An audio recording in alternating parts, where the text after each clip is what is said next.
This week's recommendation is for Factfulness by Hans, Ulla and Anna Rosling. This book is about the instincts or biases we all have about the facts we believe to be true. The book outlines 10 different instincts and how these are skewing our view of reality, and explains why things are better than you think. So what did I learn? Well, I learned about the 10 instincts. For example, the size instinct, how large or small numbers in isolation can seem impressive or scary.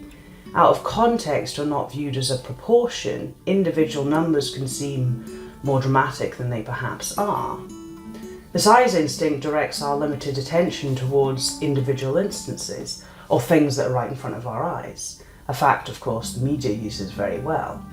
This, alongside the other 9 instincts, did indeed leave me thinking, things are better than I thought they were.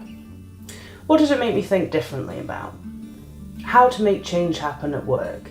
When I read this book, I was working for a company with a large proportion of the management team that was very tenured.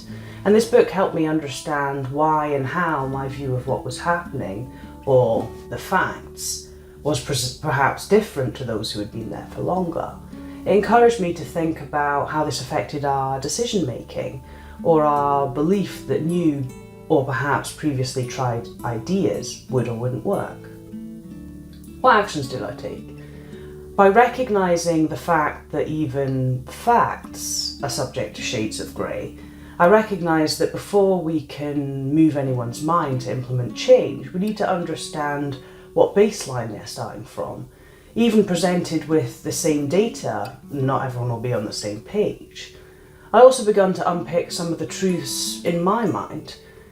The book talks about the economics of the world and corrects misassumptions you might have about the percentage of girls who go to school in low-income countries, or the percentage of the world's population that has access to electricity. What has the impact been? By taking the time to establish a shared understanding of the truth before beginning to make improvements or changes, I face less roadblocks or stalls that I previously couldn't understand. It helped me to align with all the people I worked with, from those who are well embedded to those who are brand new. As with many aspects of life, awareness is a huge first step. Recognising that the truth may not be true has led me to question many more assumptions, to pay less attention to the news, and to seek information backed by hard data. I really enjoyed this book. So beautifully written and eye-opening on many levels. Wonderfully witty in its delivery and of some pretty serious facts. Very highly recommended. Have a wonderful day.